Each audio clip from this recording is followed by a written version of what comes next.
Good day, everyone, and welcome to this Zoominar here in December of 2025. We're going to discuss on-ramps to service as sports chaplain. How do you begin? Where are the open doors? Where are the doors? How do you begin this process of becoming one? And with me today are two guests from opposite sides of the Atlantic pond to be able to talk about how it looks from their perspective. How do things work in the United Kingdom and other parts of the Eastern Hemisphere? And Chauncey Franks be with us from the Western part from here in the U.S., and he'll lend his experience. Warren Evans is there from the United Kingdom. So please, Warren, would you please start and tell us a little bit about yourself, your sporting background, and then what roles you serve in sports chaplaincy presently? Yeah, a little bit about my background. I'm married to Juliet. She is the love of my life. We have three sons. Two of them are grown up. I've been in business. I've pastored a church. And whilst I was pastoring, that's when I got involved in sports chaplaincy. And since I've been involved in chaplaincy since 2009 and was involved in a rugby club called Bradford Bulls. And that's when became chaplain. That's where I cut my teeth. I then became pastoral lead over rugby league in the UK, and then 2015 I've been chief exec of Sports Chaplaincy UK and Ireland and involved in global sports chaplaincy as well. Very good. Very succinct. Thank you, Warren. Chauncey, can you give us a similar thumbnail sketch of your background, sir? Yes, sir. Well, good morning, everyone. Chauncey Franks. I am here in Fort Worth, Texas. I work for an organization called Fellowship Christian Athletes. I've been with FCA for 21 years now. I currently serve on the campus of Texas Christian University, where I oversee the Fellowship Christian Athletes ministry here. I have five full-time staff that work alongside me here at TCU to try to reach every coach and athlete with the gospel of Jesus Christ. Married for 21 years, three kids and two dogs. Outstanding. And Chauncey, I you forgot to tell presently, you about my dogs, Roger. I'm a ah, new dog owner. After 28 years of being married, never had a pet. I'm now a dog owner, but there you go. Sorry for putting in. no worries. Um, hey guys, what I'd like to know is, from your perspective, how do things typically work in terms of how does one come to sports chaplaincy, find a way in, and then begin to serve? Warren, is there a prescribed process, or how does it typically work in on your side of the Atlantic Ocean? Certainly, we've been established for since '91, so we've been going a while, and we've grown significantly over the last decade. And part of that is due to the great work previous of people have done before. For us, Mhm. we're always building on the shoulders of others, and we always say this: if you do a great job, we're all perceived to, and that's chaplains. We're all perceived to have done a great job. If you do a poor Yeah. job, we're all perceived to have done a poor job.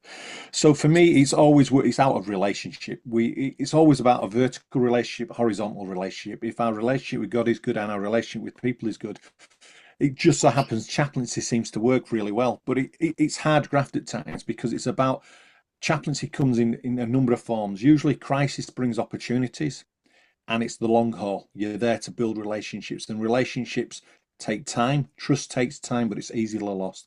And so for it's about building healthy foundations on which then you have the right and the privilege to share your faith by being that incarnational presence.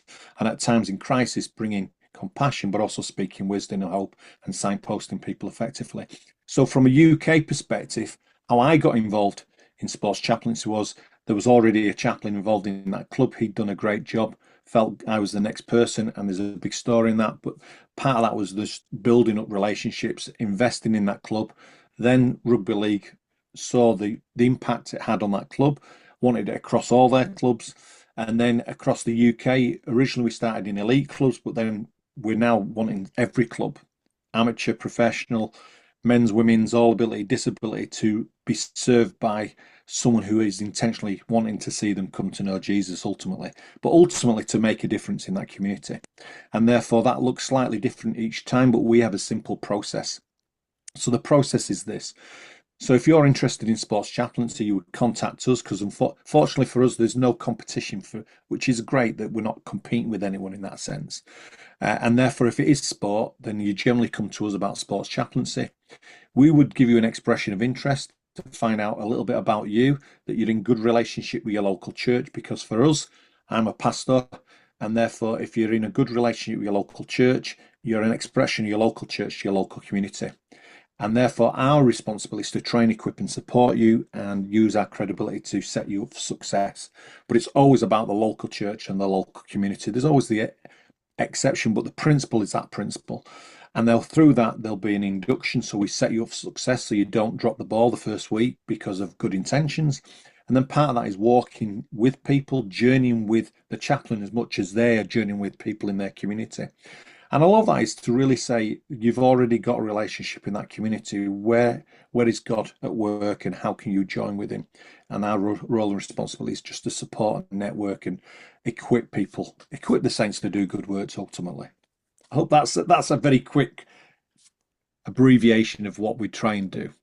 Well, that's well done. Thank you. I have one question. I perceive that you're saying that oftentimes in the UK, the club or even the league may express interest in having chaplains serve their teams, and then you look for candidates. Is that true? It's both ways. So we have people who've got a real desire to impact their community, but the reason they have the access into that community is because we already work with the Premier League, the English Football League, the Rugby League. We work with, we've got so many national governing bodies, sporting national governing bodies that we work with and have built credibility with. So they trust us, even though in this politically correct world, there should be 6 different faiths in every club. There isn't. We're a Christian organisation. We Yeah. will place a Christian chaplain in there because they trust us, because they serve everybody, people of faith and no faith, whatever their lifestyle is. But we're not there to judge people, but we are there to be carriers of God's presence, to take in that incarnational presence, to bring that prophetic edge, to speak hope and speak life. And therefore, people don't see you hitting them over the head with the Bible, which is a great Yeah. tool when they come to that point in their personal life, but see us as we bring something that they can't always put a finger on.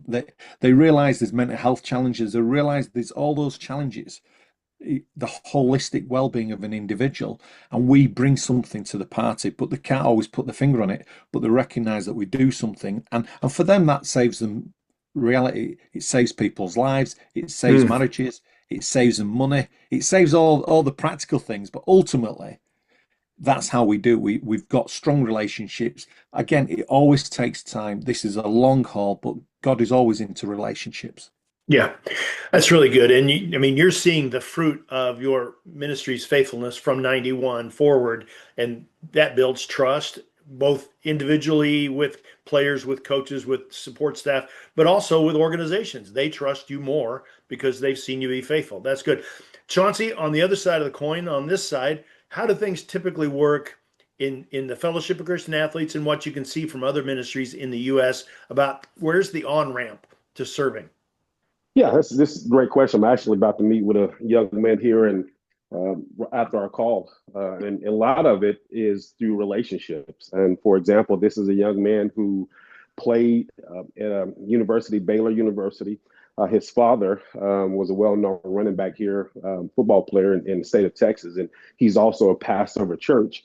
And so Mm. I've known his family for years and met his son because his son is the same name as his father, and built a relationship while he was a student, and he would come to FCA camps. He's a phenomenal speaker, great communicator, 23 years old, and he's Mm. been got his master's degree from Baylor, finished up and everything, and he's been in coaching locally, but he feels the nudge for ministry, and so he's going to meet me and my team today. But really, this avenue is really through relationships. How I came on staff with FCA was my pastor referred. He knew I played college football, played college sport, wasn't involved with FCA growing up, didn't know much about FCA. I knew the name, but wasn't involved at all. But he knew individuals at Fellowship Christian Athletes, and I was telling him I was still praying because I coached college football and left college football because I thought I knew God was calling me to ministry.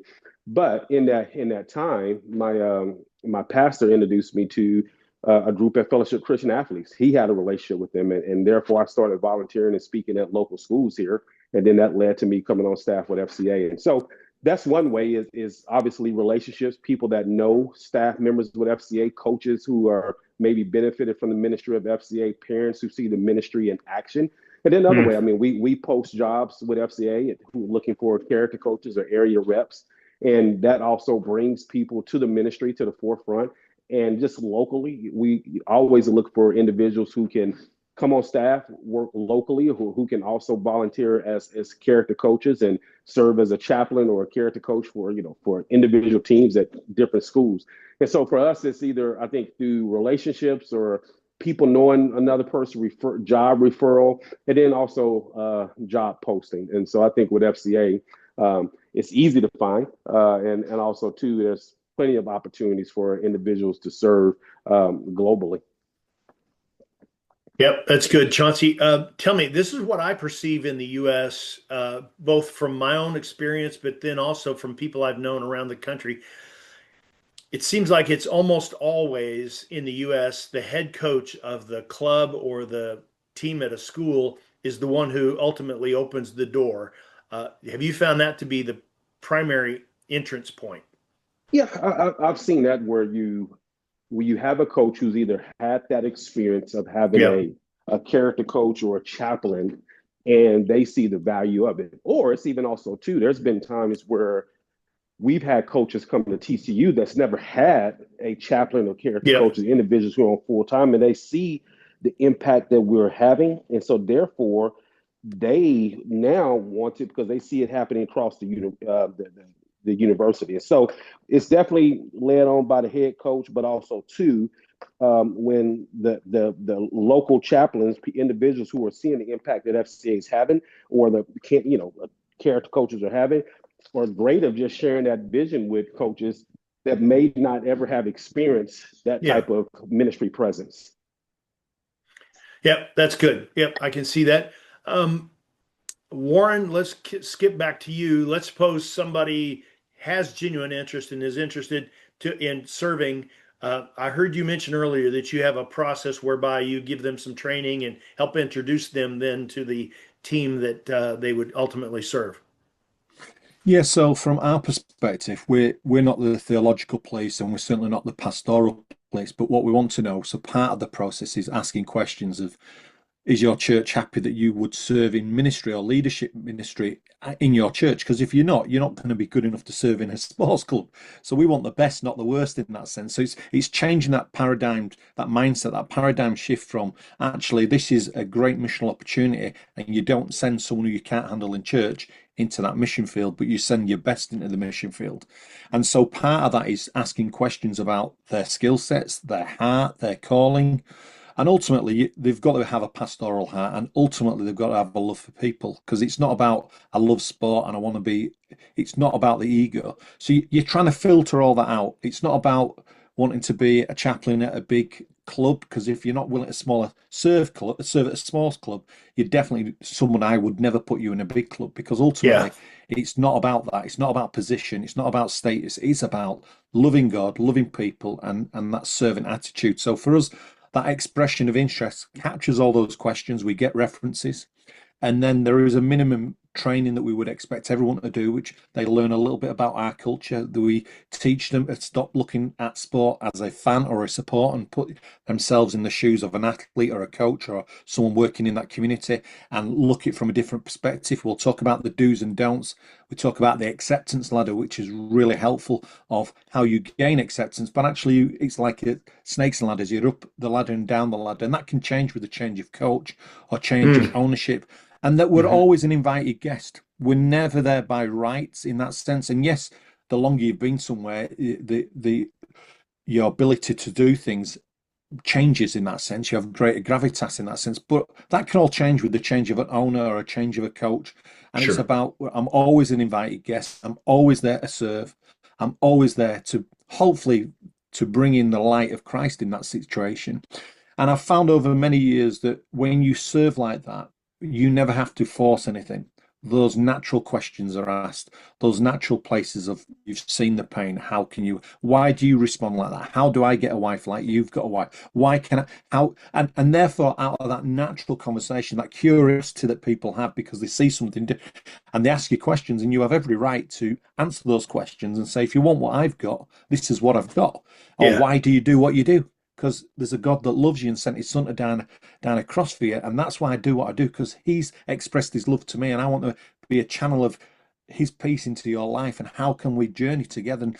And so that's one of the greatest privileges in that sense of journeying with people and going through that process. And some of that is someone will signpost us, or we will be signposted to someone. But generally the process is it's about getting to know them, making sure they're the right fit, making sure that the attitude and the heart attitude is right before anything else. Yeah, and you haven't said it explicitly, but I believe almost all of everyone in your ministry is a volunteer in their service of the team. 99.9% of our There it is. Yeah. chaplains are volunteers, even in from the Premiership clubs right down to your grassroots, community gym or whatever it might be. Everyone is a volunteer, and one of the reasons we're not insistent, but one of the reasons we've gone for that model is because what I get it all the time. People want to be paid in paid positions, and they want it to be in certain clubs, and that questions motive. But also it questions the model of what is the mission of the organization. Yeah. And when I became chief exec, I really asked God to give me the words to say, I know we train and I know we've got a heart to serve the local church, but how can we put all that? Because we've all got missions and visions, and no, and the sentence that God gave me is to see an expression of God's love and compassion in every community called sport. And when you recognise for us in the UK and Ireland, that community consists of over 160,000 sports clubs, that's 50% of the nation, 30 million men, women, and children, then I can't be the bottleneck. I've got to be, No. how can I release people? How can I be an activator? How can, yes, put all the protocols in place, safeguarding and all those things, equipping, but how can I be not the bottleneck? But how can I be the releaser? And therefore, you Yeah. put processes in place, but it comes from that spirit of the mission field's big. There's people going to hell, so we want to see people at least come to a saving knowledge of Jesus, but Yeah. also see an expression of God's love and compassion. So they can't say I didn't know. Really good. That's really good. Chauncey, you also see a whole lot of others on other campuses around the country, even at high schools and other sports clubs and such. Um, are most of those folks serving in a volunteer capacity? Like you at TCU with football, you're not paid by the university. You work for FCA, but then you serve as a volunteer. Is that still the case in most places in the U.S.? Yeah, I mean, you have, a little bit of both. I mean, for like our team, we're all employed by FCA. So we work Yeah, under the umbrella FCA, and our assignment is TCU. And yeah, then you have individuals who volunteer as character coaches and individuals who volunteers as chaplains. So we have a little bit, I would say, the bulk of our individuals are volunteer, but you'll also have paid staff who help orchestrate, train, and put those individuals into places. yeah. That's good. Yep, it's coming a little more strongly now, but there are a few National Football League clubs who have employed team chaplains, partly to solve a problem of too many volunteers of too many different stripes in the clubhouse or in the locker room. But that's rare, and there are a few universities, mostly faith-based schools, who are employing chaplains on their staffs. But most places in the world, and even in the U.S., as Bible Belt as we seem to be to a lot of people, most of everybody's a volunteer, and so our leadership of them requires a different thing than it does a different model of leadership than it would um, employees. But it's also very critical that we help train and equip them well, as Warren mentioned. Um, Guys, would you have any final thoughts about on ramps to this kind of service? Is it worth it? Is it something worth doing? And why would it be so? Warren, please, your first thoughts about. Uh, Uh, it, I think it's yes. I think if you've got a passion for people, and I love sport. I did collision sports. I did boxing and rugby primarily, and I'm one of four sons, so we did a lot of sport. But ultimately, sports chaplaincy is not about sport. It's about people. It's yeah, about a community of people. And I always say this: sport is an activity, but actually, sport is a community of people, and God wants us to impact that community. It's a massive community. But for me, I think one of the, for a better phrase, on how we try and take churches on that journey, because they see certainly in the UK, because a lot of sport is on Sunday, and we go through this. We're in competition with sport? And you say no, it's a mission field.